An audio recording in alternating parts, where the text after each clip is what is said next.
here with. It's Hello. Kerry with, I guess I'm going to say healing humanity because that's what you Yes. put down there. But yes, I need to change my YouTube name over once and for all, but yeah, thank you. yes. And that Well, is such a good name. So I love it so much. Yeah, thank you for agreeing to sit down with me because I know how busy you are. But I definitely appreciate your time today. absolutely. Thank you for having me. I appreciate it. Was looking forward to talking to you more. I know we've talked briefly. We did like a live stream for a little bit, but it's going to be nice to sit down and do a dedicated video for sure. Yeah, absolutely. So, I kind of know your carnivore journey story and the medicine you were on and the things you've healed and all of that. So, I mean, feel free to weave that in, but I'm kind of curious, what are like the top 5 things, or if you don't have five, you probably have more than 5, but the top 5 things that you've done since going carnivore that you probably would never have done before going carnivore? Oh, that's a good question, Christy. Number one, this like live streams and YouTube. I did YouTube for many years before this, but I always had just horrible depression and particularly anxiety talking to people. I would avoid phone calls and interactions with people at all costs. So that's definitely one big thing. Exercise is another one. I lost most of my weight before I ever did any exercise. Or in other words, I didn't exercise to lose the weight.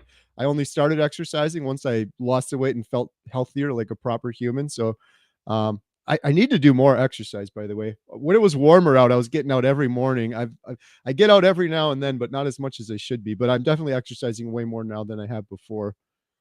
Um, Making friends, so many friends with people. So cool. It's, we talk about like the healing humanity. You mentioned it's a cool name. I appreciate that. There's several ways you could take healing humanity, healing an individual, but one of my biggest things, the realization I had recently, I believe like before I was on carnivore, I was in such a brain fog and fatigue simply because my brain just couldn't keep up with what it needed to be doing. I learned this from Dr. Eid. We had a big live stream yesterday, and she was telling us the brain is so power hungry. It requires so much energy to function. And when you're putting the wrong fuel in, you get inflammation, but you're just not giving it enough fuel. So it does Mm. everything it can to just basically coast along and do the bare minimum. And so Mm. I think that's when I'm talking about healing humanity, I think that's a big thing. I really honestly feel like before carnivore, I was impaired, almost like I was intoxicated or like walking around slightly drunk my whole life, but that was kind of the normal. Like I was slurring and stammering and couldn't find my words, and just my cognitive ability, my organizational skills, work, everything sort of suffered because of it. And I feel like, sadly, most Americans that are on the SAD diet, the standard American diet, are kind of walking around with that brain fog. And it's so sad because they're not interacting, they're not making friends, things like that. So I'm sorry, I'm giving you a very long, drawn out answer, but making Oh, it's all friends has good. definitely changed on carnivore. And I feel like Yeah. it's because I have the energy to do it now. I didn't have it before. Before, I was just do the bare minimum and sit on the couch and just try to get through the day. I didn't have the energy to make connections with people and friendships with people. So that's definitely been a big one. Um, Yeah, that's awesome. Okay, so that was 3. Okay, 4 would be so this was your question was things that I'm doing now that I didn't do before. Yes. Uh Working way more than I ever have Mhm. my entire life. Someone just mentioned in the chat, I just got off another live stream. It was kind of last minute, but we're feeding our dogs carnivore now. We've been doing it for about 2 months. Shout out Larry, Carnivore Soldier. He gave me some really good tips and advice, and he's got a great video on his channel on getting into it more. But Jen and I, we didn't run out of food, but it was getting close. So I was like, let's just do it real quick before my live stream with Christy. So we just did that before, like stuff like that. Like I've been working since 6 o'clock in the morning, so I'm on hour 13 now, which isn't like a big thing, but compared to before, that's a big thing Mm. for me. Before this, I would have been falling asleep on the couch right now. So I guess that would be 4. Number 5. Let me think of a really good one for you. What am I doing differently now? Um, I just I'm so much here's the big one. I talked about the brain fog and stuff like that, but I'm not trying to overhype things. This is the truth. This is why I'm so passionate about carnivore, but I feel like I'm really living and I'm alive. I'm fulfilling my potential as a human being Which Mm. I never have before. Again, before I was just kind of dragging around, but now it's not like I'm just flatlined. I had such horrible depression. I was on so many different antidepressants for years and years. I would have given anything to just I don't want to be depressed anymore. Just give me a baseline flatline. But now as a carnivore, and it's getting better more and more. I am the opposite of whatever that hopeless depression was. I'm happy. I'm excited. I like jump out of bed. I'm excited for filming the documentary. I'm excited for talking to you, Christy. I'm excited spreading the word about carnivore. The movie theater my wife and I run, I'm excited about that. So I feel like I'm living life to my fullest potential, hopes and dreams and goals and things I'm going after. And I never really did that before. I was just kind of coasting through life before this. Wow. You know what's so funny is I kind of thought of that question. I thought that's a really good question. I should probably answer it myself. I think you sneaked a peek at my list, Carrie, because you named, I think, 4 out of 5 on your list matched. Give me another one. I was just going to turn it around on you, Christy, because I was like, that was a very good question. What do Right. you got? Even though I answered Okay. some of So, yours. yeah. So you did. I mean, it was like right on, like YouTube channel. Who the heck even am I? Right. Like putting myself out there on YouTube. My channel is obviously small compared to yours, but it's big enough now. I'm getting some like not nice comments. But you know what? Like in the past, I would have been like, oh, people don't like me. Like it would have stressed me out. I would have been anxious about it. You know, just move on, right? That part is so much easier.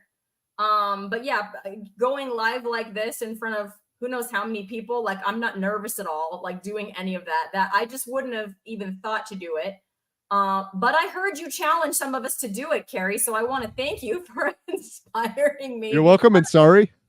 Yeah, it's you inspired me to do it. I never thought. I mean, I literally never pushed the record button on a video camera or phone, like the record button in my life until I started this channel. Because if anyone was videoing like Christmas or something at our house, my husband did it. So I just never did it. So I had to learn all the things, even how to make a video, much less edit one.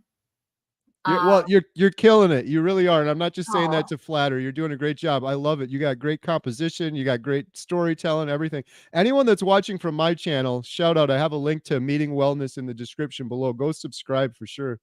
well, thank you. I was thinking about I just got channel memberships active, Carrie, and I was thinking about attempting, I might fail, but attempting to give some channel memberships away. So if Yeah. you're not watching on my channel, you can still watch on Carrie's channel. Just open another tab, go watch on my channel. And if I can figure it out in a few minutes, I'm going to attempt to give some memberships away tonight. Nice. Um, but anyway, so yes, doing this, I mean, I know you said it too, but I elaborated because this is not something I would have done. I for sure identified as a full on introvert. Like I didn't want to look at another person. I Mm-hmm. wanted to be just, by myself all the time.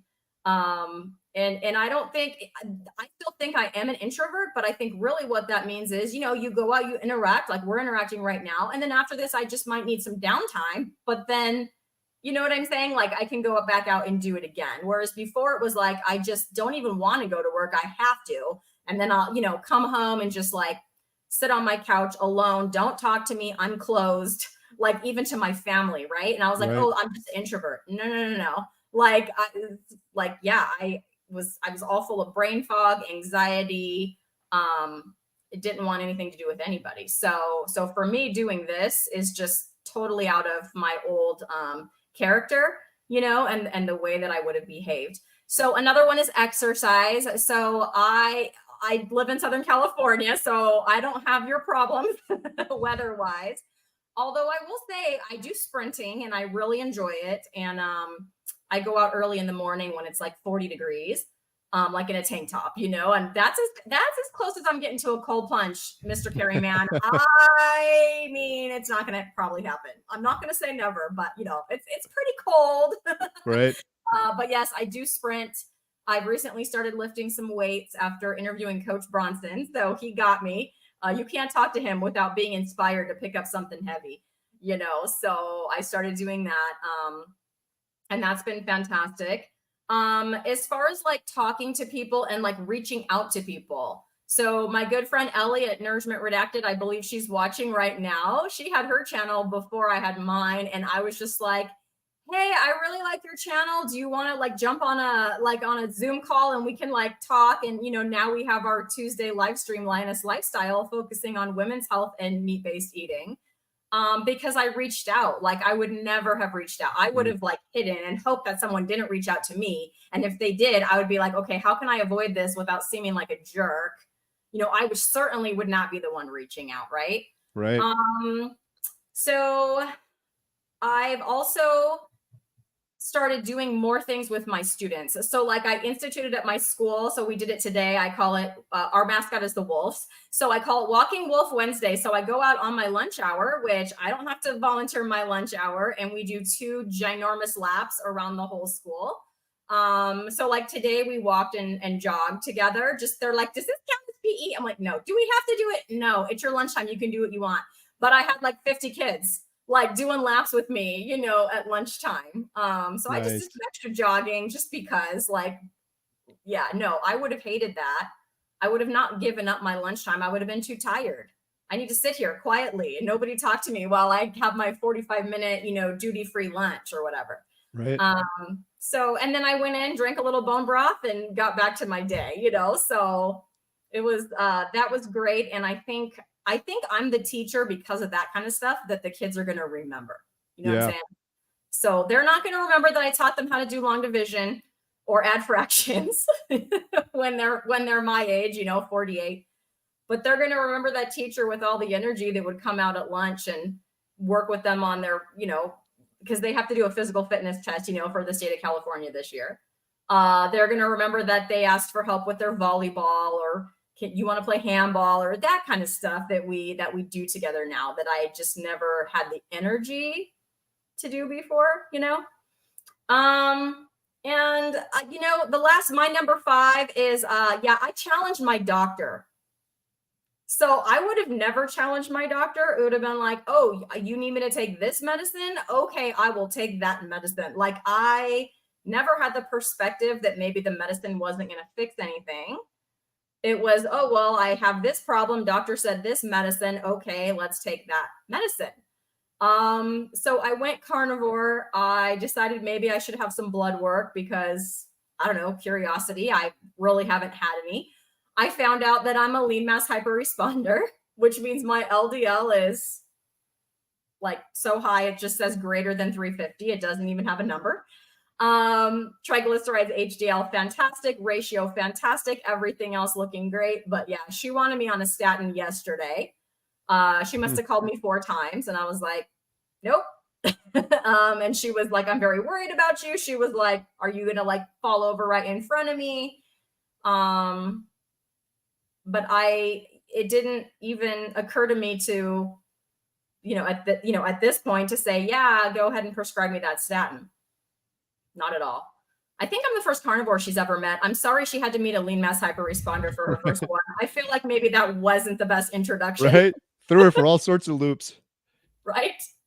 Because she's a standard American doctor, right? She's trained in that way through the way the education of doctors is, and maybe doesn't, hasn't had time to look into all this stuff. But yeah, she was like, wait, you don't have any fruit? I'm like, no.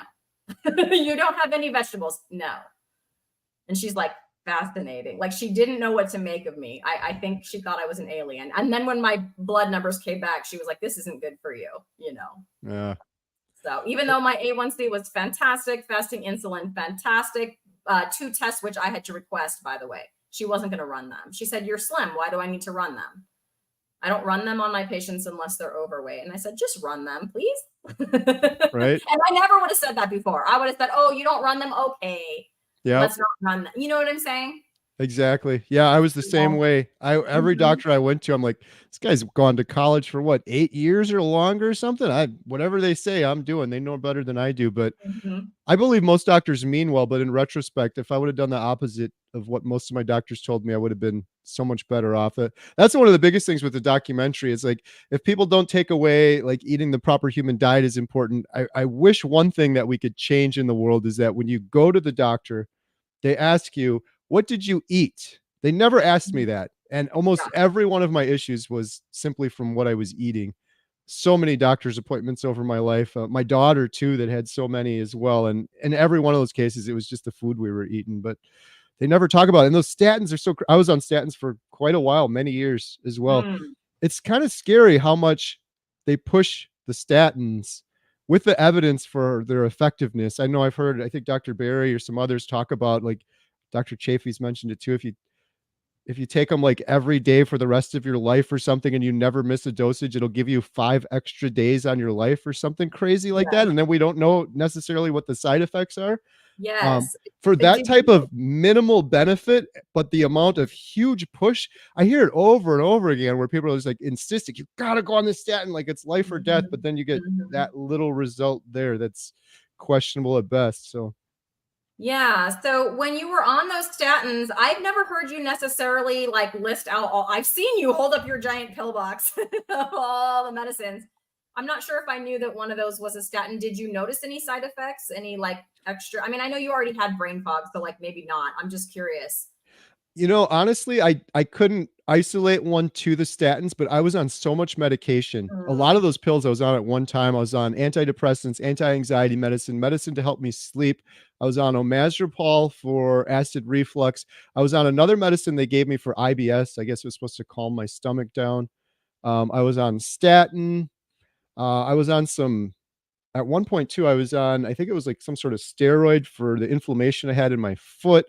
hmm, So I couldn't pinpoint it. The only thing I could know is I felt like garbage all the time. And in retrospect, oh, it's so frustrating because I'm even like the heartburn medicine, the omazepam I was taking. I took that stuff for years, mhm. and after years, I still had heartburn and acid reflux, and now I don't take it, and I don't have any. So it's like, shouldn't the pills like shouldn't I? Why do I have to keep refilling these prescriptions? Shouldn't they fix the problem? I just kept foolishly taking them, and they never even fixed it. I guess in my head, I'm like, maybe it could be worse if I stopped. I don't, but I still have the problem I went there with. It's just Right. insane. Yeah, for sure. I've never really liked going to the doctor. I'm very sure that if I went more, I would have been put on more medication because I mean, looking back, I probably had like a low grade depression, for sure anxiety, for sure social anxiety, but I didn't know, right, until it went away and then I was like, "Oh, holy cow," you know. But I did have what's called interstitial cystitis, which is like a bladder inflammation. I mean, the doctor won't tell you that's what it is, but I think that's pretty much what it is. And it kind of feels like you have a urinary tract infection all the time. And so this was years ago, and they put me on this medication called, I think it's Elmiron or Elmiron. I'm not sure how to pronounce it. They don't even prescribe it anymore, Carrie, because it causes blindness. And I'm like, well, I guess I'm thankful I didn't go blind from that. But I clearly remember, clear as day, when I was prescribed it and I was so miserable with these symptoms, that she said, oh, this is one of the safest medications there is. There's like one side effect. You might have some hair loss, end of side effects. It may not help you. It helps about 2/3 of patients, but you're not gonna, I mean, the worst you're gonna maybe see is some hair loss because I asked about that. But, you know, since approving that medicine and since giving it to all of us, then they discovered, oh, wait a minute. And so, yeah, nobody, you could Google it later, but it causes blindness and they don't really prescribe it anymore. Mm, They told me to change my diet, but they gave me a whole list of foods. I don't even remember what they were. They weren't necessarily saying don't eat meat. It was just like, I don't know, a bunch of random foods, probably that people reported made them feel worse. I'm not really sure. But since going and you know, I will say that my symptoms did improve to the point that I stopped taking the medicine, but it wasn't perfect. But it was like, okay, I'm not going to take this medicine anymore because I don't like taking medicine. But since going carnivore, I have had no flare ups, nothing. Like my bladder is calm, nice. which is awesome. So that's like my one little, you know, medication story, you know, that I have with going this way. But so a lot of people talk about the carnivore community and how amazing it is, right? And I hear that just like over and over and over. In fact, Who's Your Carnivore put up, if I can find it here, this. None of us would have ever met if not for carnivore. Our lives are enriched by so much more than just ribeyes. Yeah, shout out Brett. Who's your Yeah, carnivore? Who's Your Carnivore? He's got a great channel. And I agree with that 100%. I started my YouTube channel and then just started reaching out to carnivores. And now I like have this little network of, you know, friends and acquaintances inside. One of them is here, Fred, Flying with Eagles. He's got a brand new channel. I'm going to be interviewing him in a few days. Nice. He's a really nice guy. I think he's like 72 years old. He started carnivore, and I can't wait to hear like at that stage of life. You know, I don't really know much about his experience, but I'm excited to hear about it. And he just became a member. So thank you so much, Fred. Um, so I was just wondering, what do you think is like the best part maybe of the carnivore community, and what do you feel is your role? Yeah. Oh, another good question. I totally agree with you and Brett. Carnivore community is amazing. And again, I always try to be careful with my words. I don't know. Someone taught me a long time ago. It's you always got to be honest. It's important not to just flatter for the sake of flattering. But I truly believe the carnivore community is amazing. I've been doing YouTube videos for maybe 9 years now, and up until 300 days ago, it was all homesteading videos or small business videos, things like that, little cooking videos. Nothing against the homesteading crowd, but it was nothing. It was nothing like this. It's Mm, I've tried to figure this out. I even asked Dr. Chafee, I think, at one point, like, what is going on here? There's something different going on here. And at one point, my theory was like, in order to be a carnivore, you have to kind of be brave. You got to go against the grain, against the social norm. So maybe that's why all other carnivores seem cool, because they have that in their personality, the ability to be brave.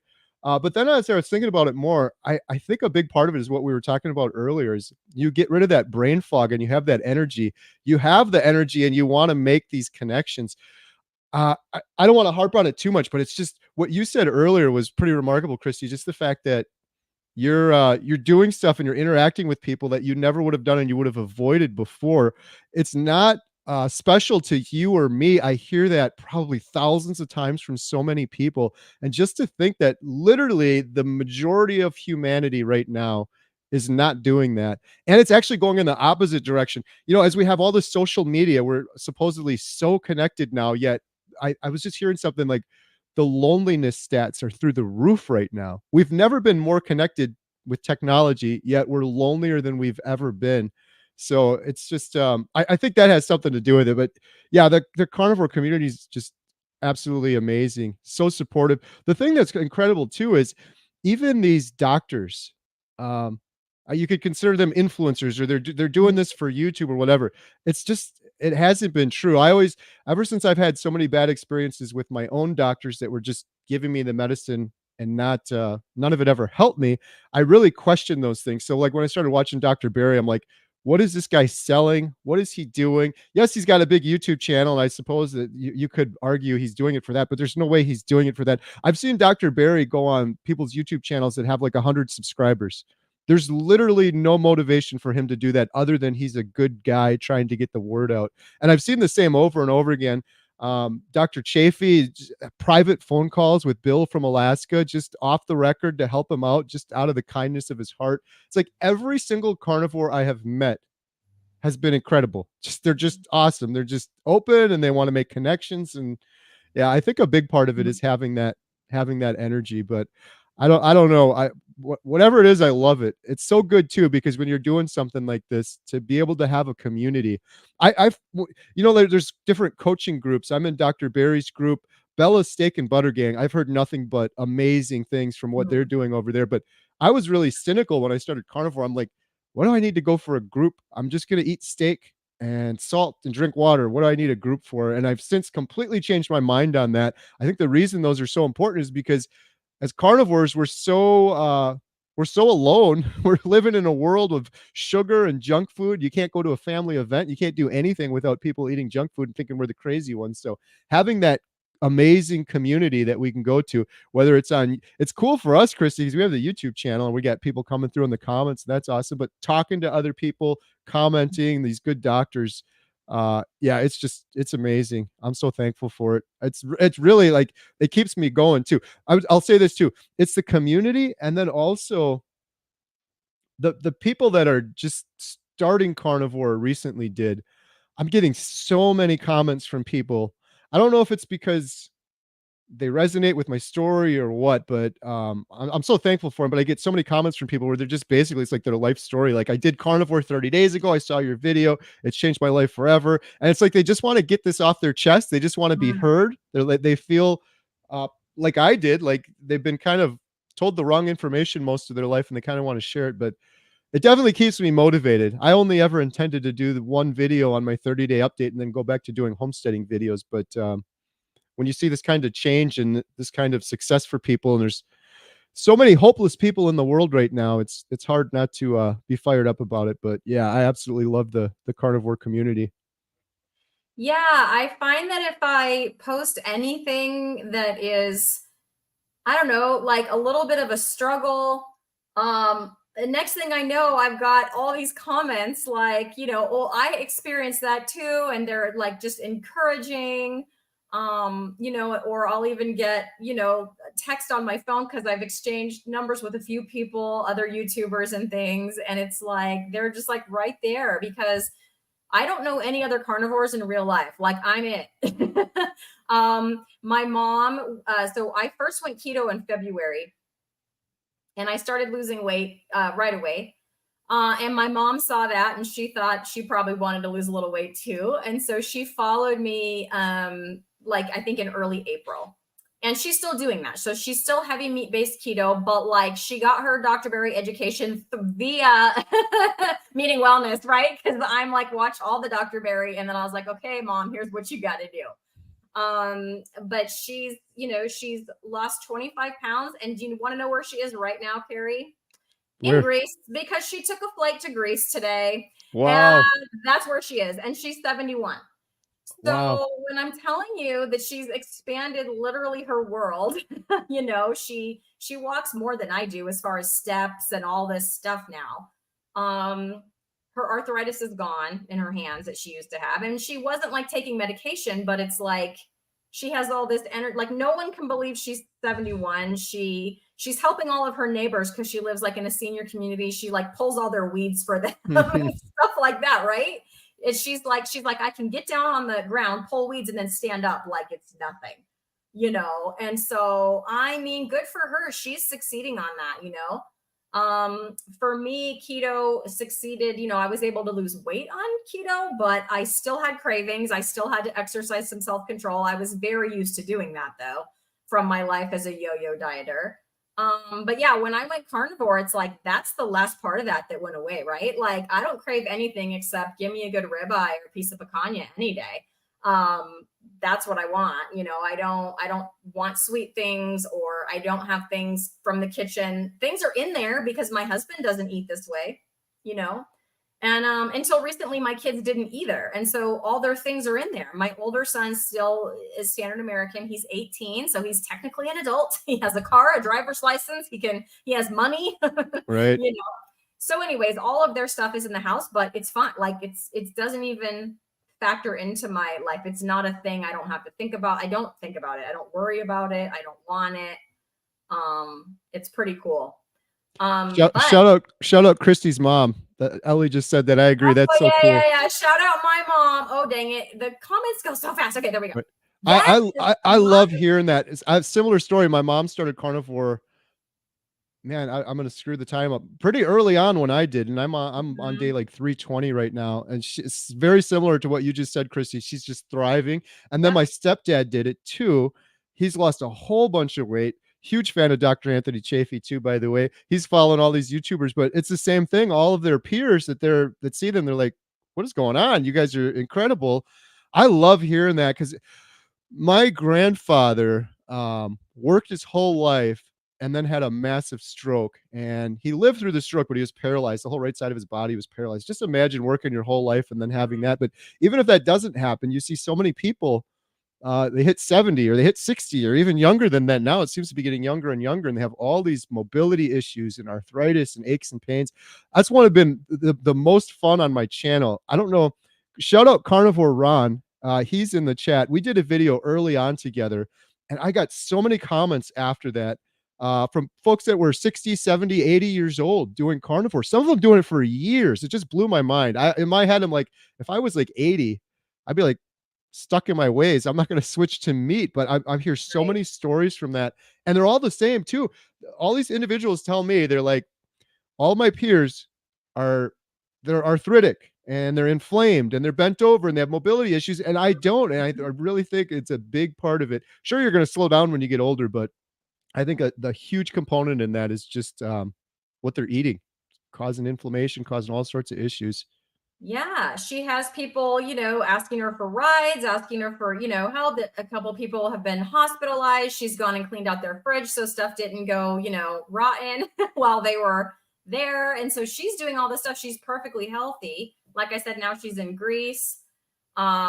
She's going on, it's like something with a church where it's like the missionary journey of Paul, and you like follow that. I'm like, Wow. that is so cool. Yes, that's awesome. To We got to get to get do mom a all this. YouTube channel. All right, I got to stop. Seriously, I'm like, I Let gotta her at let least her get her have on fun in Linus. Greece. I at least got to get her on Linus with me so she can. It now it just comes through me. My mom, blah blah blah, right? And I'll just sing all the praises. But Right? we need to get it from her mouth. So I did give away 5 memberships, and Ellie got one. So Ellie says, Yay. "Thank you, Christy, for the membership gift. You are welcome."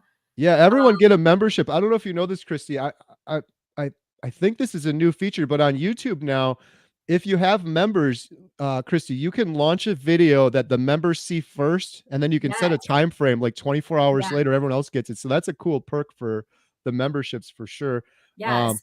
I'm gonna start doing that on my channel. We do like a members only live stream every Thursday as well. So I'm trying to do more of that. And then when we're filming the documentary, we do a lot of just insider stuff for members only pictures. So speaking of that, next precisely 1 week from today, I'm going to be in Tennessee filming Dr. Barry for the documentary. So Oh, this was one of my questions. Okay, we're gonna skip to that question right now since you brought it up. yeah, So yeah, my question had to, and I know you can't share like content, like I get that, but for the documentary Healing Humanity, what have been some of like the biggest challenges that you've run up against while trying to do that? And then like what interviews? I mean, okay, I have multiple questions within this topic. So let's just yeah, start there. We'll let you talk about that. yeah. Oh, another great question. Okay, so the biggest challenge with the documentary is people keep asking me, like my dad included, is it done yet?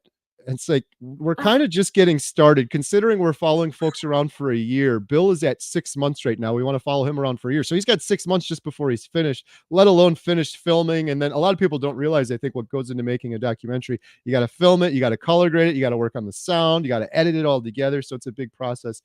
The Mhm. biggest challenge for me, and I'm so thankful, grateful, blessed to be able to do any of this. So I'm not complaining, but it's juggling all of it because Mm. it has, and I thank goodness for everyone that's been helping. We have a lot of volunteers that have been helping, some folks on the channel. Adam from Carnivore Today has been awesome.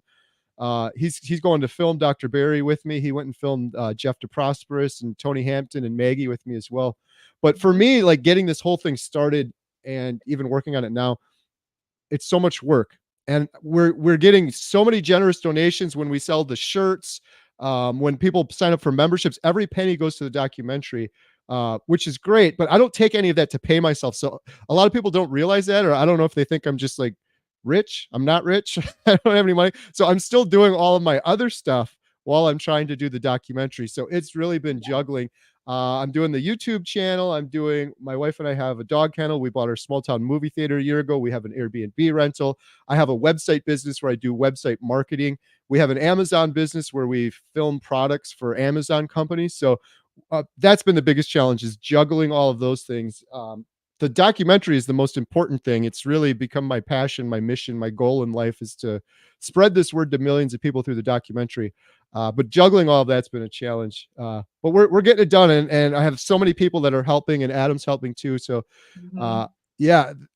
In terms of, what was the other question? Like what incredible or interesting things that have come about filming and stuff like that? Oh, yeah, I was just gonna ask, like, you've done some, well, because you mentioned Dr. Barry, so I was gonna ask you who's up next on your interview. Oh, just a little guy named Dr. Barry. Okay, Yeah. had that Hey, already. But I hate to name drop, but Dr. Barry's changed so many lives. I don't know that I would have started carnivore without Dr. Barry. I found carnivore through Dante from Frigno Freedom. I thought okay. the guy was crazy, Dante, and then I watched Dr. Barry videos, and then I was like, Dr. I was trying to justify just everyone's crazy, and I'm the normal one. But I don't think I would have started if it wasn't for good doctors like Dr. Barry. I would have just excused my way out of it and said, no, these individuals are all crazy. So I was fortunate. I did a live stream with Dr. Barry, and I had him on our 24-hour live stream as well. But haven't met him in person yet, so I'm super excited. This is the crazy thing, Christy. We were talking before. Normally, I would have been terrified. I would have been so Mhm. anxious about this. I have no anxiety. I have just excitement. I'm so thankful and grateful for the opportunity. I can't wait to do it. So yeah, we're doing that exactly 1 week from today. But other than that, like what else has been exciting? When my daughter Emma, who's also a carnivore, when we flew out to film Bill Knott in Alaska, that was Mm. what kicked all of this off. That was just incredible. I mean, Emma and I, it was incredible that I had the opportunity to go with Emma and do that. It was incredible that I got to meet Bill. But then just his story, and I don't have to hype up Bill. Everyone loves Bill. I meet people and they don't ask about me. They ask about Bill, which is awesome because he's just such a cool guy, such Yeah. a sweet guy. I got to meet him in person, and that was just incredible. When Emma and I were driving to his house, I said to Emma, I'm like, what the heck are we doing? 3 weeks ago, I didn't know who this guy was. For people that Yeah. don't know this, Bill commented on one of my YouTube videos. He said, I'm 700 pounds. I'm stuck in Alaska. Meat's expensive. I want to do this carnivore diet. I think I'm going to die if I don't change my life right now. And then I responded to his comment and he never responded back. That happens with YouTube sometimes. They just go off into the ether. I kept checking every day, like respond. I'm like, I want to help you. We can get you set up on a YouTube channel. Just like I tell you, Christy, and everyone else, like, do a YouTube channel. Yeah. Um, he never answered. Long story short, I was like, 2 weeks went by or something. I created a whole video, and in the thumbnail, I said 700-pound Bill from Alaska. I didn't have his picture. I put a random picture of a big guy on the thumbnail, hoping to get Bill's attention. And a couple hours later, he happened to see the video and he called me on the phone. And yeah, 3 weeks later, I was out in Alaska filming him. It's just he's incredible. There's some sort of, he always uses the word providence, but I really feel like he's a brother. We have some sort of connection or something like that. But we filmed him, which was amazing. Alaska was beyond beautiful. You can't, I keep telling people I'm so blessed I was able to go to Alaska. We didn't have much time to vacation or enjoy it. We were just filming the whole time, but Yeah. you can't take a picture even with this Netflix camera we have. It doesn't do Alaska justice. It is Mm. just so beautiful, so inspiring. So I can't wait to go back and do that. The other incredible thing was filming Maggie in Canada, 82-year-old carnivore. She's been eating the proper human diet for 60 years. Unbelievable. I am like, I can't show the footage yet, but I want to show it so bad. It's just Right. her words too, her story, her energy. I had to just, Adam and I had to keep reminding ourselves that she's not like a 30 or 40-year-old. She had the demeanor. She's like a 30-year-old. I can't even say she's a 30-year-old trapped in an 80-year-old body because she's ripped. She Mhm. flexed for us on camera. So you guys will see that in the documentary. Oh, I She's can't wait. absolutely ripped. Like she could pick me up and carry me across the field. And her wisdom, she shared so much with us that it was just on another level. Yeah, sorry, I could talk forever. Dr. Hampton, No, we that's filmed awesome. him with two Netflix cameras. This was like when we film the individuals like Bill, a lot of it's almost running around, run and gun with the camera. You get what you get. It was hard with Bill because we're in a little house. We couldn't move him around. But when we filmed Dr. Hampton, it's the best work ever. Huge shout out to Adam Carnivore today. He's so good at what he does. The composition, the lighting. Like we rented an Airbnb and we set it up. It was legit like a movie studio with multiple lights, cameras, audio equipment. We had a camera on a gimbal, this little Mhm. slider thingy. So I can't wait to share that with people. Last but not least, shout out Jeff DeProsperous, changing my life forever. What an inspiration. Jeff found me when we did that 24-hour live stream. He sent me a little video. Yes, I And saw it. yeah, we were never going to have cancer in the documentary. I just, frankly, I didn't know enough about it. Mhm. And frankly, I'm like, we have so much content for the documentary when we're talking about obesity, type 2 diabetes, autoimmune disorders, women's health, cancer. Now we have cancer added to it, but we had all these issues. It's like this documentary, in order to do each of those justice, it's going to be 8 hours long. But when I started learning more about cancer, and I had an interview with Professor Thomas Seyfried, and it really opened my eyes. Like I knew carnivore was powerful, or eating the proper human diet was powerful for obesity. And then I learned about type 2 diabetes. Then I learned about heart disease and autoimmune disorders. And then cancer came into it. I'm like, what carnivore just like heals everything. I've since learned it doesn't really heal everything. It's just that's what proper humans would be. We wouldn't have all of these chronic diseases if we were just eating the proper human diet. But seeing Jeff, I can't wait to share his footage. Everyone's seen Jeff. They seen him on some of the live streams. Well, I spent a week with him. I could barely keep up with him. He Mm. is just incredible, and he is truly living life to its fullest potential. He's present in the moment, living in the moment with his kids, and just his energy is just crazy. And as everyone knows, he's on a journey to be cancer free, diagnosed with stage 4 cancer. But what's put that aside, he's doing chemo that wipes everyone out. Put that Mhm. aside. He's going 5 days without eating. He's done that almost 40 times, maybe over 40 times now. I'm losing track. He won't eat for 5 days in a row. He'll get chemo. And we saw him after that, 2 days after that. He's running around on the soccer pitch. He's in the gym lifting weights. He's just running nonstop every day. Adam and I were both looking at each other like, we're pathetic. We can't keep up with him. It's Mhm. just incredible. So that was the biggest thing I've learned so far is just he's thriving, getting chemotherapy because he's doing the proper human diet. His body's in ketosis, and Professor Seifried has worked on this for decades now. Professor Seifried told me, he's like, chemotherapy is so much more effective when the body's in ketosis. You need less medicine, and the people that are doing it are just thriving, but no one being diagnosed with cancer is told this. Jeff wasn't told this. He was told, just go. You've got months left to live. Here's some cookies when we give you your chemo, and you can just eat whatever you want. Don't worry Yeah, about it, have a kind of thing. beer, whatever. Yeah, I heard Right. him saying that, and And yeah, even that aside, they don't give them a plan either. It's like, give them a right. plan. You got to have a plan when you're diagnosed with something like that. That's I've interviewed several people now with cancer, and that was their biggest advice is you have to take things into your own two hands. You have to Mhm. make a plan. And Mhm. in many cases, you have to not listen to the doctors because they're giving you sugar and insure, and they're injecting you with glucose and things like that to test for the cancer. And it's so important that we fix that. That's the goal with the documentary. The reason I wanted to start it was to help people that are hopeless. Initially, it was with depression and mental health, but now it's like, what's more hopeless than being diagnosed with cancer and then not having a plan or a strategy to go forward with? So, Yeah, yeah, I think of family members that have kind of gone before me, and it's like, oh, if I had just known about this sooner, with the cancer is one, yeah, dementia is my dad with dementia.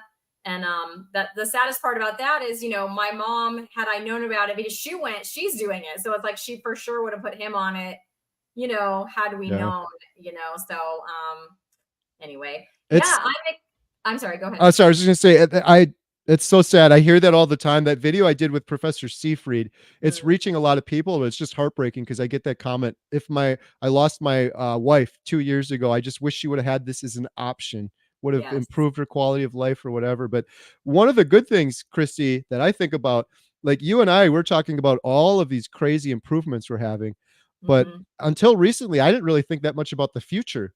And Mm-mm. I really truly believe my odds of having dementia, Alzheimer's, cancer, all these other issues, I don't see it happening. Maybe it will, you never know. But if it Right. does too, I'm not worried about it. Like before pre-carnivore, I was worried about stuff like that. Oh, what am I going to die from? And meanwhile, I was so unhealthy. But if it happens, it happens. I'll deal with it when it happens. But I really think I've greatly reduced the odds of those happening. So many of those diseases, cancer, heart disease, strokes, all of those things are from chronic inflammation. And Mhm. on carnivore diet, I have almost no inflammation. So it would just make sense that that wouldn't happen. But yeah, Yeah, it's crazy because I was never super overweight, right? That wasn't my issue. But like I had some pain in the joints of my hand, like that's gone. I had adult like acne, like that's gone. I definitely had some signs of it, and it's just amazing, how that just kind of goes away. But like what you said, it's not like it's magic. It's just human physiology when you feed yourself, what you should be yeah. and what we were designed to eat.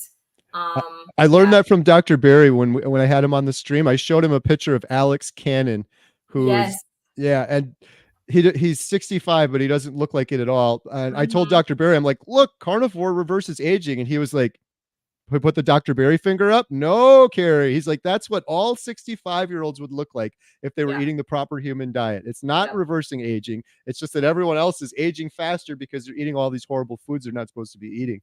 That's it. Susan says, Christy, I would never have thought you used to have social anxiety. You do so well expressing yourself and being a leader in the female carnivore community. Susan, I appreciate that. Thank you for inspiring me. So thank you, Susan. I appreciate always seeing you here, and you always are supportive and make nice Susan. comments just like this one. So thank you, Susan. Speaking of awesome carnivore community, Susan's always got the great comments. Hey, Christy, I have a question for you. Oh, So okay. I'm ready. one weird thing I've experienced and some others have is like, you start carnivore for one reason or another, but then you have this weird sort of awakening or carnivore epiphany, like, wow, this was so I'm seeing things in a different light. Have you had anything like that on your carnivore journey? Yeah. So the main thing that I've noticed, and I really noticed it in September, because September is when I started sprinting. And it's amazing what'll happen when you go outside of your house at a weird time. Like for me, it was 6 a.m. And at that time of year, like now at 6 a.m., it's still almost dark. Well, I don't know, it maybe start getting a little bit light now. But at any rate, it was kind of light outside already. And it was like, there's like hot air balloons going up over there, and there's like a hawk sitting on that light post over there. And one day it was like all these birds were just scolding me because how dare I sprint by their tree. And there, a cat and the sunrise, and who even am I? Like, I'm just noticing. I mean, I Yes. just live in a suburb, right? We're not talking about like, but these are the things in a suburb that it's like I'm just noticing them, and then it's like I'm appreciating them. It's like, whoa, that hawk is so cool. And then it's like, oh, I wonder if it's a male or female. I wonder what it's doing up there. Like, one day I saw an owl in a palm tree. Where else but Southern California can you see an owl in a palm tree, Kerry, man? Riddle me that. Wow. So it's like I see things like that. Now lately I've been sprinting in the dark, and there's one particular moment right around 6:05 a.m. It happens every morning currently. There's this tree, and there's like all these birds just quietly roosting in it. But I don't know I don't know if I'm usually out there. I've usually done a couple sprints, but like they all communicate or something, and they all just take off. They just like take off out of this tree all together. And it happens every morning. So just stuff like that. The roosters, I hear roosters because there's people with backyard chickens. Nice. And it's just like I appreciate that stuff. I love I don't that. think it ever would have registered before, Yes. ever. I absolutely love that answer because that's similar experience for me. I've started I think it's because the brain fog's gone. I don't know, but I'm noticing things I wouldn't have known. But I love that you said that answer because I believe that's one of the most important things we need to do is reconnect with nature. We've gotten so far away from what is natural for humans, mostly with what we're eating, but also just staying indoors, not getting outside, not looking at the birds, not breathing fresh air, not getting natural sunlight in our eyes. It's just staring at phone screens all day. And it's like the further and further we get away from what's natural, the sicker we're getting. I did the same thing. It's so funny how you described it. When it was warm out before winter came, every morning I'd go out for a little walk and I had some exercise bands on the corner of the yard and I'd do some exercises. But it was the same thing. I'm like, oh, there's a bird up there. Like this stuff. And like, there's been birds up there my whole life, but I've never paid any attention to them before now and much Right? more I've present. lived here 20 years. I've lived in this house for 20 years. Yeah. I've never seen any of that before. Well, I mean, and I never would have gotten up that early before either. So maybe that's yeah. part of it, but it's a whole new world when you get up that early and the sun's Mhm. coming up. It's just like a whole different environment. It's pretty awesome.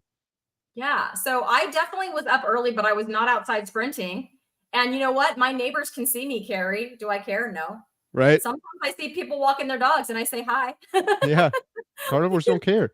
No, carnivores don't care. There I am, middle-aged lady just sprinting down my street, having the time of my life. Well, speaking of carnivores don't care, you mentioned this earlier, but I should have told you when I listed my 5 things that I wouldn't have done. The 5th Okay. thing actually would have been what JT and I did, which you just mentioned, knocking on like Oh, yeah. 100 doors of strangers and asking them if we Yes. could come into a stranger's house and cook them carnivore dinner. Never would have done that before. I would have rather died than done that before for sure. So that was one of my questions. So is this going to be, so you've done 2. I've seen 2 because JT texted me the link to the first one. And I was like, what are these boys doing right now? This is awesome. So then when I saw the other one come up, I'm like, okay, I got to watch this. So you've done 2. Is this like a new series? Is this a regular thing that you guys are going to start? And how often is that going to be? I think we're addicted to doing it. I think it's going to be a series for sure. It's Okay. like so far out of the comfort zone, but it was so much fun. The first one we did was just crazy because the first door we went to knock on, they said yes. People thought we were faking that. And on my children, we didn't know those people. We even had them say on Mm, camera they weren't JT's cousin, never met him before.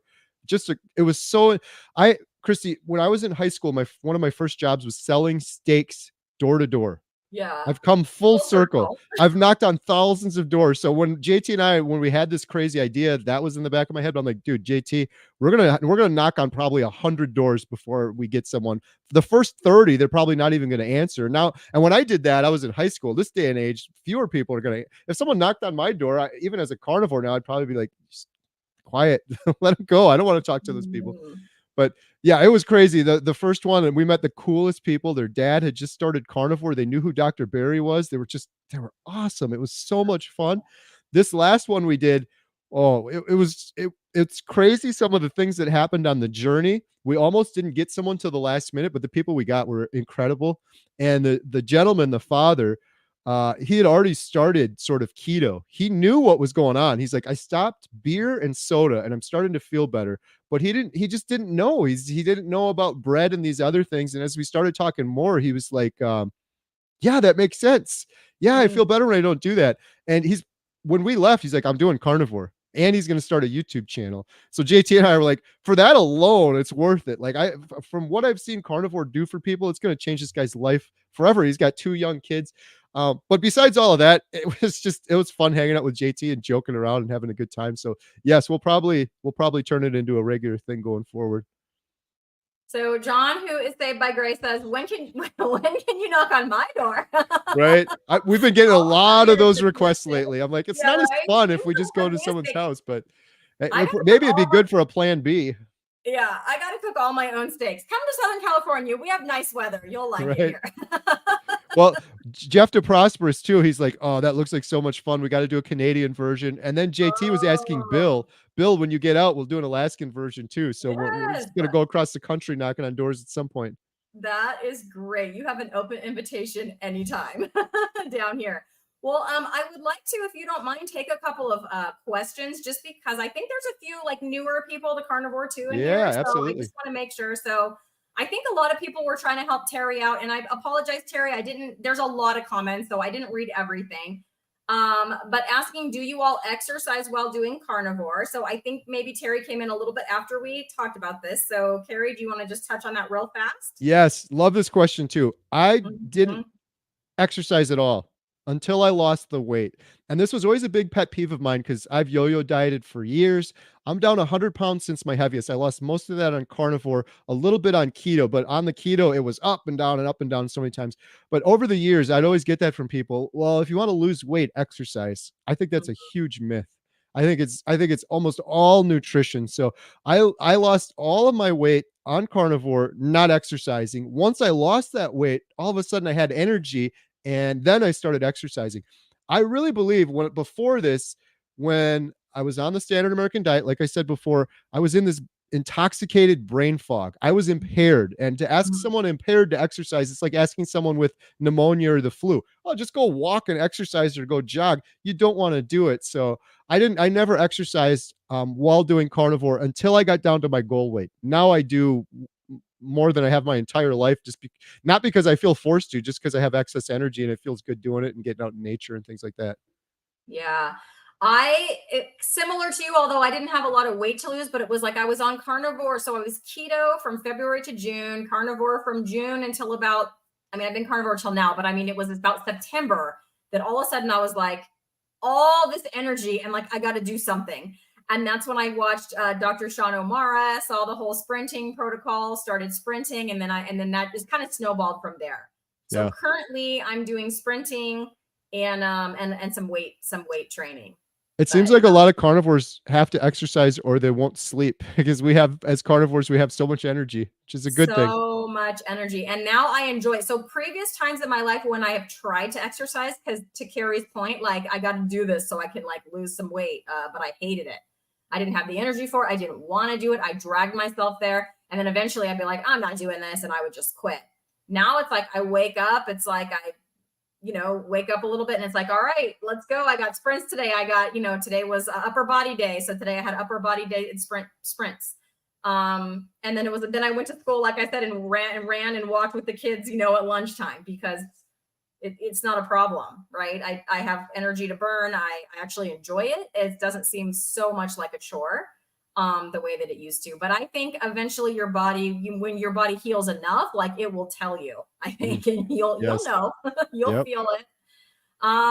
Okay, so there are a few others. So again, from Terry, so what is beef tallow? And I think somebody answered this, but beef tallow is just like the fat from beef, so like rendered fat from beef. I personally purchased mine. So Chicago Packing Company on Amazon. It comes in a black container. It is great. It's whipped tallow. It's delicious. It's easy. I am not a do-it-yourself kind of girl. I'm not the homesteader. That's that guy over there across from me. Hey, I buy it on Amazon too. See, Truth be okay, told, okay. So I'm not the only one. right? Okay. Let's see.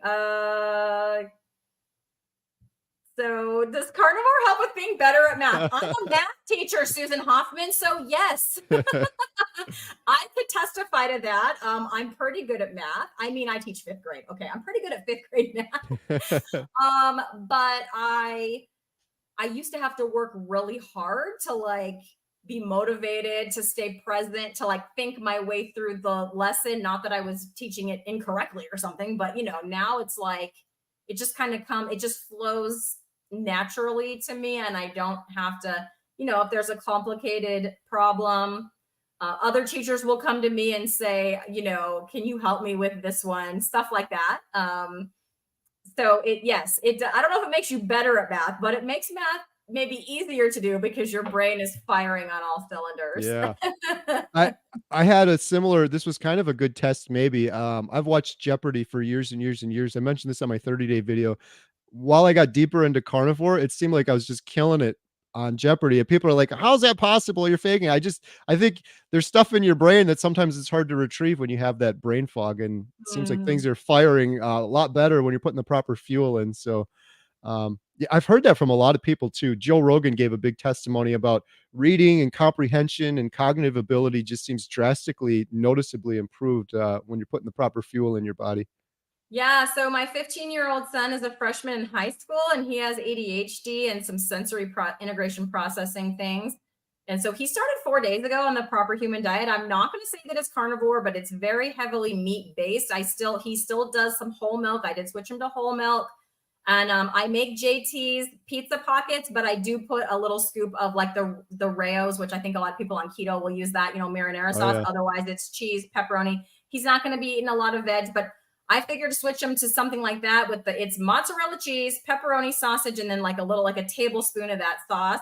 So much better than a hot pocket, you guys. Yes. And he Oh, a loves that. hundred times better. Yeah, Yeah. so I'm like 1,000,000% okay with that. So, but other than that, like tonight for dinner, he's having a leftover chicken thigh and a piece of pork rib.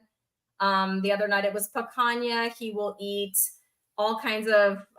He likes like meatloaf. I'll make a meatloaf. So it's mostly meat. Breakfast is like eggs and sausage now, whereas before this he was eating oatmeal. So I am documenting this on my channel, although he is camera shy. But he's reporting to me, and I'm That's showing so what he cool. eats, and I'm kind of giving like little updates and things like that.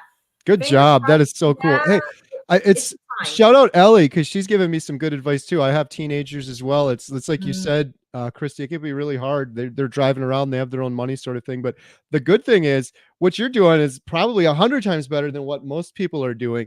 And mhm. he's learning. That's the thing with my girls too. I'm so happy about is God forbid if they ever get to just a deep, dark, hopeless place, they have this as a tool. You Yes. can't unring the bell once you see this and know what it does. So and most of my daughters have tried it. Emma's still carnivore. My older daughter Lily was carnivore for a long time, and then she tried keto and she fell off, and now she's back on. So they Mm, have it as a tool. But yeah, that's so cool. Jeff's son, I believe he's 15 as well, 15 and 13. They're both mhm. mostly carnivore. His older son's carnivore. The other one's mostly carnivore keto. They're just thriving uh, with their schoolwork and with the sports they're doing. They're absolutely thriving. Yeah, I'm really hoping that within the 30 days, that he notices a positive difference because he's 15, he's metabolically healthy, he's thin, he's not, he's not suffering the negative effects yet. But I'm hoping that if he sees a positive change with his ability to like focus or just anything, I don't care what, I'll grasp at straws, like, so that he will continue. Right. But it's been a process. I've been working on him. He's not, like you said, you can't just put a plate. I mean, you could put a plate of food in front of him, but like the school lunches are all free. So he could just get that whenever he wants. He has access to things.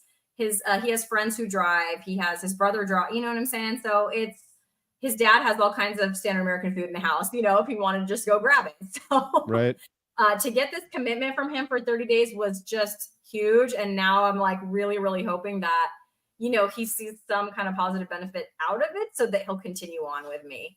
Nice. With it. So, okay. So I had a few more. So Whitney wants to know if Dante is going to be in the documentary for No Freedom. 100%. I should be careful saying that. I did ask him a long time ago. He was one of the first people on my channel.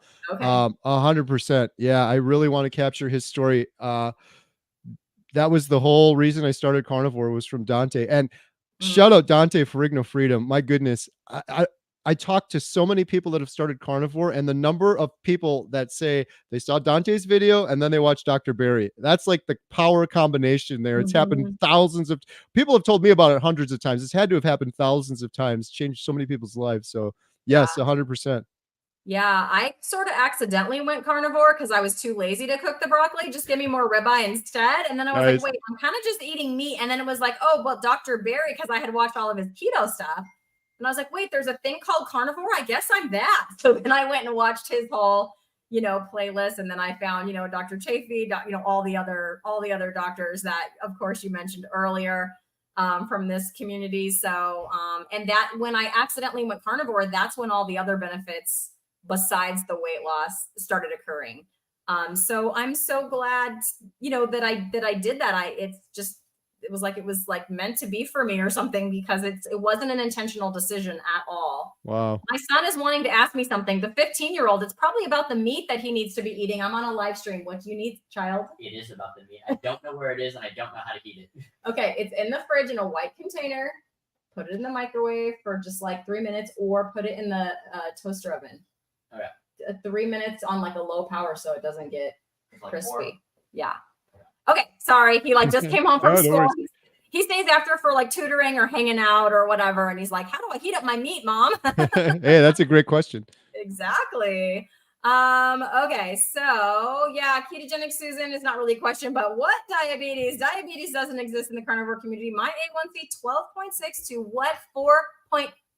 Ketogenic Susan, that is better than mine because mine was 4.8. So you beat me. Good job. That's awesome. I love hearing that.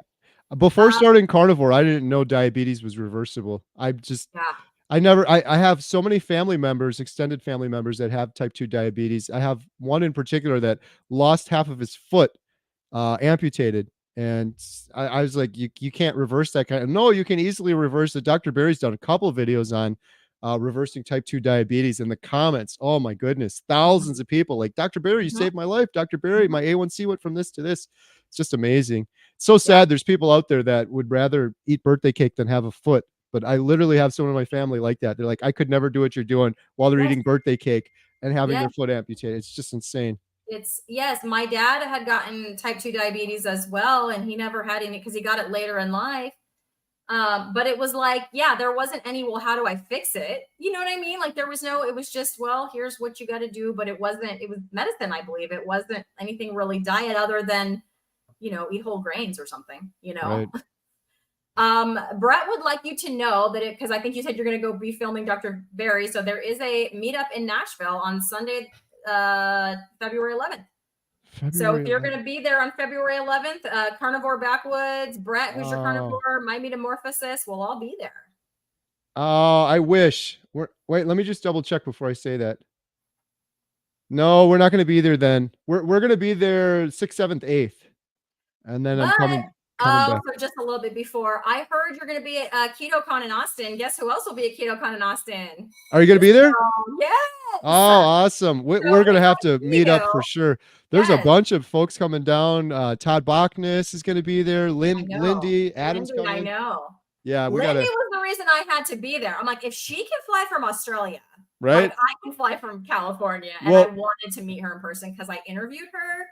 I mean, what a story. she's amazing. Yeah. Yeah. I didn't know this. I had her, I've interviewed her a couple times, but we did a 10-hour live stream, and that was her first time ever being on a live stream, which she told me afterwards. I didn't even know that, but I was calling her then. I was like, you should be called Legendary Lindy. That's just, her story is incredible. But when Yeah. we're down in KetoCon too, we're renting an Airbnb to film in. So we're going to be filming for the documentary around that time. Dr. Chafee's going to be coming over so we can film him, which will save us a trip all the way out to Australia by Lindy. So looking forward to that. That's, yeah, it's gonna be really fun. That's super cool. We're Yeah. trying to shout out Carnivore Brothers too. Rhett and Ashley, Yes. they're helping me out. We're trying to set up some sort of meetup as well. Obviously, we're all going to meet at KetoCon, but something Mhm. outside of KetoCon, maybe a little get together would be fun. That would be fun. Are the brothers going to be at KetoCon too? Because I know them, but I didn't know. Okay. Yeah, So well, I'm I know for sure Ashley is. I'm not Okay, sure on okay. Rhett, but I think so. Okay. Yeah, they're funny because they'll come in and they'll chat to me, but they share a channel, so it'll just say Carnivore Brothers, Yeah. and they won't identify. I'm like, you know better than to not tell me is this Right. Rhett or is this Ashley? Shout yeah, out they're Carnivore Brothers too. Those guys Yeah. are amazing. Shout out to They their they channel. came out when we did we did a Chicago meetup. It was the only meetup I've done when we filmed Dr. Hampton, and they flew out. I was like, you guys Yes. flew all the way here. You're crazy. Like, what are you Yes. doing? They're Yes. so nice, so awesome. Yes, Their we were dad's doing doing a plank carnivore too. challenge. They and I did a plank challenge that month, and so they were planking like in the hotel where you guys Nice. were. Yeah. They were filming it and stuff. It was fun. Okay, so Miguel Diaz says, so I mentioned to a friend who is a doctor of infectious diseases. He mentioned I need to be careful because of the nitrates released in red meat. Can you touch on that? I believe I've heard Dr. Barry talk about how celery has more nitrates in it than like bacon or anything. And bacon Yes. is a processed meat. So that's what I know about that. Do you know anything about that, Kerry? You stole it right out of my. That's Yeah. exactly what I was going to say. I heard Dr. Barry say the same thing. I think I would recommend that. I don't want to just push you off, but obviously I'm not a doctor, but I'm pretty sure Dr. Right. Barry's done one or two really good videos on that whole Mhm. topic about nitrates and stuff like that. Yes. Yeah, absolutely. So, Miguel, if you're still here, I know you asked this a little while ago, but if you're still here, check out what Dr. Barry, because he is a doctor. We are not. Linda's asking for some advice. So, I've been doing carnivore for 27 days, have lost 7 kilograms, but my energy levels are still low. I am looking forward to my energy levels rose, but rising, whatever. How long before this will happen? Love this lifestyle. Good question. So 27 days, congratulations. Yeah. It depends on what you're eating. I would be very careful because it's usually, are you getting enough fat? That's usually the big question. Sometimes it could also be the electrolytes. And then it would just be, what are you eating exactly? Because some people will start carnivore with good intentions, but maybe they'll still keep some things in, or they'll have artificial sweeteners or things like that that could mess them up. But usually it's the fat. And we had Dr. Georgia Eid on and Dr. Hampton and Dr. Chafee last night. We did this big live stream, and someone asked a similar question. Someone was mentioning like, hey, when I get a lot of fat, I feel so much better. Why is that? And that's the biggest mistake I see so many people that are starting on carnivore. So you're on day 27. They don't get enough fat. You have to get more than you would think, more than you can wrap your brain around maybe. So lots of ribeyes with a lot of fat. And if you're not doing that, I always supplement and have butter. Sometimes I'll eat like a strip steak or something, and I'll almost have like a little pat of butter with almost every single bite of steak. It's way more fat than anyone would imagine, but I feel so much better doing that. So I would check into that. And I would advise that for me at least, because like I said, I'm not a medical professional, but for me, the further I got in, the more my body will talk to me. So sometimes I just eat the ribeye, just the ribeye. And then other times, even with the ribeye, I'll put some butter with it. And like Kerry said, dip it in there. It's like my body will tell me. If I want that ribeye with more butter, I'm like, ooh, butter. And if not, I'm like, butter, and so it will start to tell you. But yeah, if you're eating pretty strict carnivore, but too low in fat, when you're in ketosis, your body's running on fat. So if you're not giving it enough fat, you're literally out of gas. and electrolytes. So I didn't start taking electrolytes in the beginning at all. Even when I was keto, I didn't really know about them. I didn't need them. After a little bit on carnivore, I started getting like some muscle cramps and headaches. So now I do electrolytes, and that does tend to help. So as Yep. Kerry mentioned, so Yeah, the electrolytes too. I know I mentioned quickly, but when I was doing fasting, you'd get tired and you get headaches. And my buddy Jeff DeProsperous was like, take some of the electrolytes or just the Redmond salt, put it in like a little shot of water, and it's just like ocean water. Just get it over with. And it's mhm. amazing how the energy comes back. So it could be you're not getting enough salt or electrolytes as well. Yeah. Okay. So I love this question. So I'm going to answer this as a woman, but I'm going to read the Okay. question first. So, how much do men eat here steak wise? I ate 1.45 pounds a couple days ago and was still hungry. Okay. So, straight chillaxin, let me tell you, I am a woman. I weigh about 130 pounds. I'm 5'6". Notice how I don't care saying that in front of however many 232 people, Kerry, man. Anyways, it's fine. So the other day I had jury duty. That was really fun. It was 9 hours of sitting in jury duty. And before I left my house, I didn't eat enough eggs because I ate 3 eggs with, I don't know, maybe 3 slices of bacon before I left, but that was like at 6 a.m. And about 10:30, I was like, I'm hungry. And then it's like, oh, I'm really hungry. And then I didn't bring anything. I didn't bring purse bacon or beef jerky. And of course, all they have is like snack machines with, candy and stuff. I didn't even go look. And so I was waiting for like that hour and a half. And I found a McDonald's and I ordered 5. Yes, I said 5 quarter-pound burger patties. So that is not 1.45 pounds, okay, but 5 quarter-pound burger patties, and I ate all 5. And the McDonald's workers gave me 2 forks because they thought no one person. I'm like, cool, 1 for each hand. No, not really. But yeah, I ate them all. I felt great. I felt satiated. I wasn't overstuffed, and that was the right amount of meat for me at that time on that day. Generally, I will put down about 1 pound to 1.25 pounds of ribeye if I'm doing ribeye. Okay, but that's me. Kerry, what about you? Yeah, I'm usually around 1.5 to 2 pounds or so.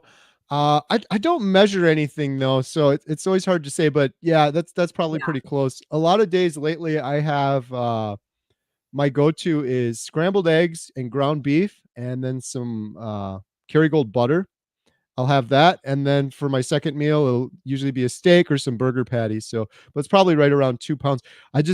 I love carnivore because I don't have to measure out. It's so funny you say 1.45 pounds. I don't measure anything out like that at all. I just Not eat. like that. Yeah, I'm full and I'm done. And if like for you, if I was still hungry, I would look at the fat content. Mhm. You probably needed to get a little bit more fat in there, maybe to help make you feel a little bit more full. Yeah. That is satiating. On a day that I sprint, I for sure want breakfast. Like it just makes me hungry about an hour after I sprint. I'm like, okay, I need eggs now, or something. So just depends too, maybe on your activity level that it matters for me. I know. So I have another new channel member, Kerry, man. This is so Nice. exciting. It's This is Fred. awesome. I mentioned him earlier and a super chat that went along with that. So thank you so much. I do appreciate you. And now I'm not caught up in the comments at all because I had starred a bunch and I went through all of those, but now there's a whole bunch of new ones. Did you have any more questions? I know you said you had some questions for me today. Yeah. Well, let me see. You answered my first one. Mm-hmm. What has it been like, I guess, in your professional life as a teacher or with your friends and family? Are they like, Christy, you're crazy. You can't just eat meat? Okay, so my professional life as a teacher, I have some very supportive colleagues. If you're talking about how the people around me have reacted. So I have my teacher that I partner with, normally a 5th grade teacher, we would teach all the subjects, but I partnered with another teacher. So I teach math and science for both of our classes, and she teaches ELA and social studies. So we're very close. She's keto. And when I got my proper human diet, education through YouTube, I really taught her how to read labels better. And she dropped like 40 more pounds after that, Wow. or 20 more. I don't know. I think she dropped a total of like 70 pounds. I think it was like the last 40 or 20, I don't know, after that. So that was really awesome. she's really supportive. It's really easy to like eat lunch with her because we eat very similar things, right? We're always bringing hard boiled eggs or stuff like that. Salami and cheese, she'll do a lot. I'll do a can of salmon. So it's really easy to have. It's nice to have somebody like that to eat with. And then we both look at all the salads that other people are eating going, Dad, don't be eating that. Right. And you feel bad because you're like, they're not going to be full and they're probably doing it to try to be healthy. I think a lot of people do know I'm a carnivore. So this was super cool. So at Christmas time, some people will buy, or make treats and like teachers have like a box, where our little mail and stuff goes. And so they'll put that in our box. Well, for me, it's one of the aides did that, one of the teacher's aides. And so she was like putting treats, but in my box was like this little bag of beef jerky instead of whatever treat. And she wrote on there for a carnivore. Nice. And I was like, okay, now come on, that is great. She knew I was probably just going to throw away that, whatever that sugary thing was that she was giving everybody else. But yeah, the fact that she went out of her way to, to do that for me was super cool. I even have another teacher that I do eat lunch with who is a vegetarian. And at first I was like, oh, I'm sorry, I'm talking about, because I had just started my channel, right? Oh, I'm talking about meat, I'm sorry. And she was like, you talk about meat all you want. And so now I do. And it's kind of cool to see how we can get along. Like, it's fine. That's awesome. She does her thing, I do my thing, and it's fine. So as far as that goes, it's great. My students know that I eat meat. I do explain to them why I do that. I can't instruct them, to like eat only meat, but I do teach them to question things. So the school food is 100% horrible. If you've ever watched any of the videos where Dr. Berry talks about that, he is not kidding. They literally serve them Lucky Charms and Pop-Tarts, name brand, a Pillsbury, whatever, name brand is served for breakfast, because we do serve a breakfast and a lunch every day. And twice a month we serve breakfast for lunch. So sometimes they have a Pop-Tart in the morning and a chocolate whatever at lunch. And then I get to try to teach them math and science. So one day we were walking out to breakfast and I said, I forget exactly what I said because it was maybe 6 weeks ago now, but I said, what do you think they're going to give you today for breakfast? A bunch of sugar? And they're like, what? And I said, yeah. What are they giving you? A bunch of sugar? And they're like, I think it's cereal. And I said, let's go rate the ingredients on the cereal. Yeah. So we went down the list and it was like, whole grain, whatever. And then sugar was like the next ingredient. And then on that list was like 3 more kinds of sugar after that. And so vegetable oil. Yeah, right. So then I explained how, okay, that wheat part is just going to turn into sugar. And then this straight up is sugar. And so is this and this. And right. Like, wow. Now, did they go and eat that cereal? Probably. Right. But at least that, and so, so we do talk about it, to some extent. They know what I eat. I don't know. Somebody asked me today if I've ever had some one of my students, waffle cone, ice cream, something. I said, what do I eat? And they kind of went like that. And then, and then somebody behind them said, meat. She eats meat. I said, yep, I eat meat. They were like, oh. So, they know if they, if they bring something up about doing some activity, I'll make sure to tell them I have energy because of the meat that I'm eating. There's one little boy in my class who like does his own barbecuing. And he's like, I had a ribeye. And I'm like, oh, I'm jealous. I'm having chuck eye tonight. He's like, I'm going to have that tomorrow.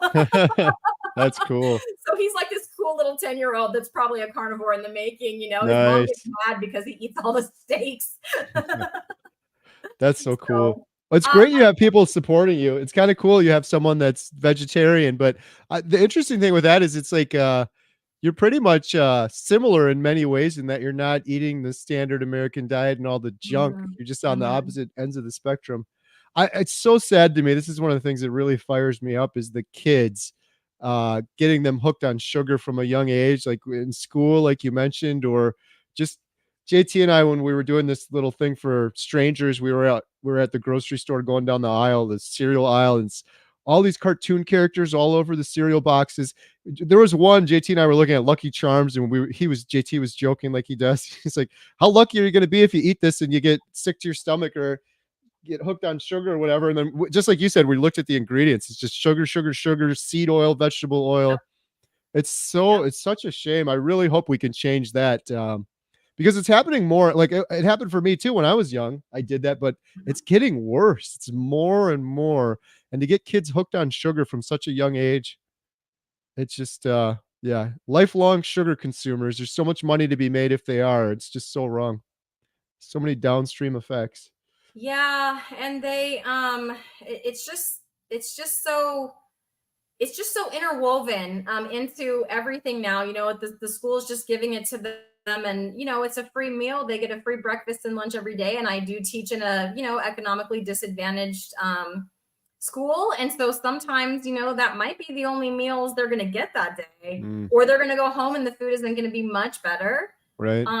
And so, you know, I just do the best I can with what I have and kind of what I'm allowed to say. I kind of say as much. I make sure that that talk is like, we don't do it during class time, but like on our way out to recess or Right. on our way out to the gate at the end of the day or things like that, you know. It's so cool you're doing that.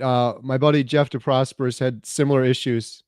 He's coaching people still now, even with everything he's going through. He's still coaching. He volunteers and he coaches. And he's like, yeah, Mm. I just we try to explain, just like you. We're just trying to explain the science. And okay, you know that's sugar and that's that, but yeah, he can't do much other than that. People get upset if you go any further than that kind of thing.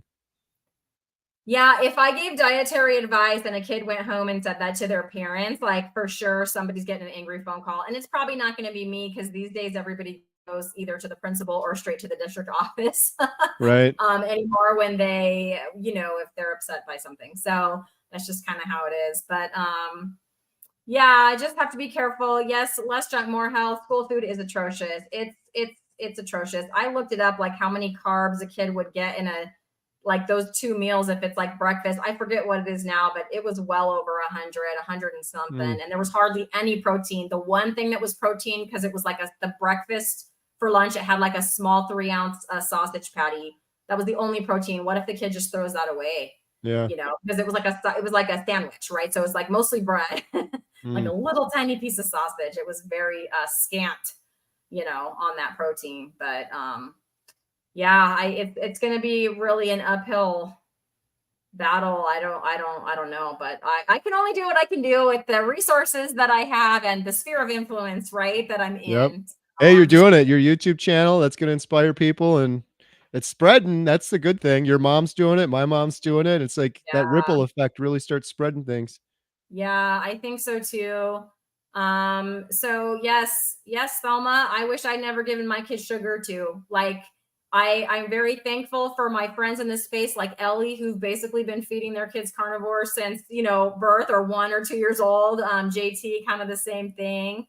You know, my kids are older. This is when I discovered it, but I'm just doing, you know, the best I can with them. And I've got one. Now I got to get the other one, the one Right? that's a little older, right? But yeah, we're just gonna keep at it. So yeah, I work at a daycare, and so many of our kids come in with little Debbie cakes or brownies or donuts for breakfast. Yes, 100%. At my school, it's Takis, those chips, like the Oh, chips with all the red dye and the spicy. That's yes. they'll bring up just a bag of those, and that's what the and Gatorade. You know, It's like the so. two most unnatural things, Right? Look at all that color, the blue Gatorade or whatever, and the right? red. I'm like, that is not food. There was one year where I taught summer school. Do not ask me what I was thinking. I will not be doing that again. But yeah, there was, you know, if you're going to summer school, at least the particular year that I taught it, you know, it was for kids who needed extra help. You're there because you're already academically struggling. And there was a girl in, I think about third grade at that time, and she came and her snack was like a king size Snickers bar. Like Mm, that's what her mom sent her for, like, and I'm like, okay. And even then, that was years ago. That was before keto, before carnivore. We're talking years ago. And I was like, that is what your mom sent you.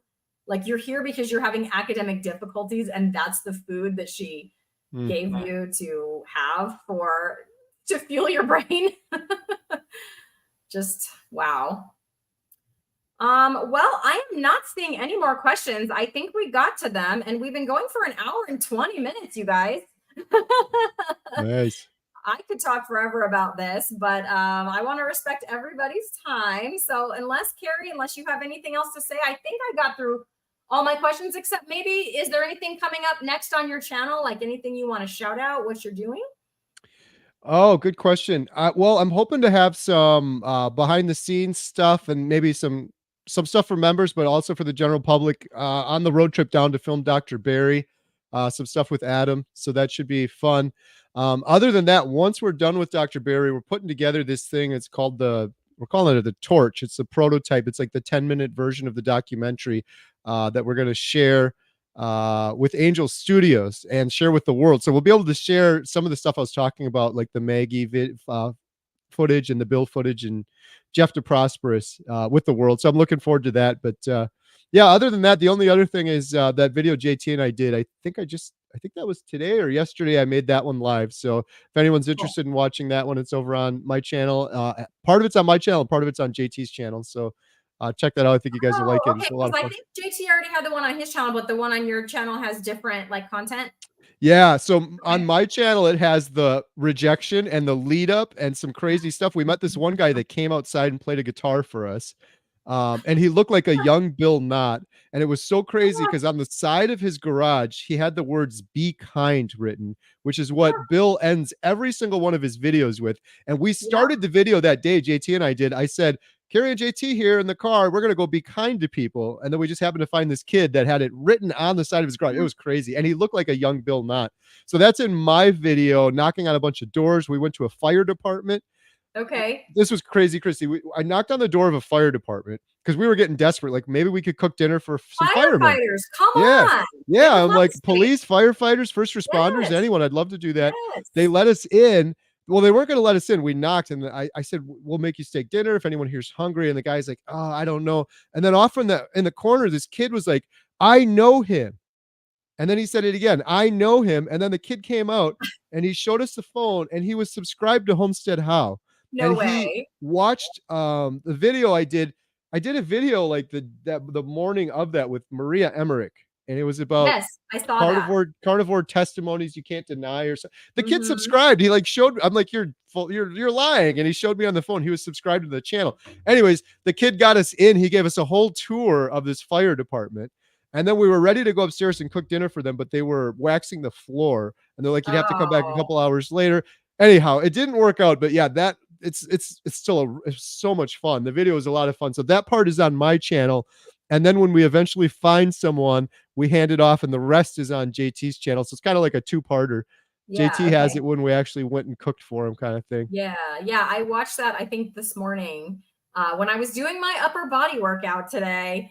Well, on my channel, I just gave 5 memberships away. So if you didn't see that, if you were mainly watching from Kerry's, you clearly had mine running too, because Rick, the 40-year carnivore, Duckman himself, Quack Rick, you got a membership to my channel. Deb Olson, Ellie, that I already said, and Nicole, a former fat girl, her channel is fantastic. And everyone's favorite grandma, say it, Kerry, you know who everyone's favorite grandma is? Robin Heron? Robin Heron, the carnivorous grandma. Yay. You know that because she really is everyone's favorite grandma. She's awesome. So yeah, those are my 5 new members. And Ellie and I, we don't know if it's possible, but she just got channel memberships too. And she has a couple members too.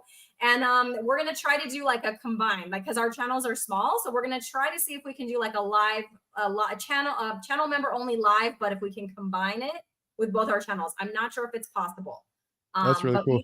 Be looking for that because it's just 2/3 of the lionesses, you guys. Nice. So that's what's coming up for me soon, as well as I'm interviewing Adam tomorrow, Kerry. Oh, nice. Awesome. You might know him. Carnivore Today. Shout out to Adam. He's awesome. Yeah, he's going to Dr. Barry with me. So we're looking forward to that.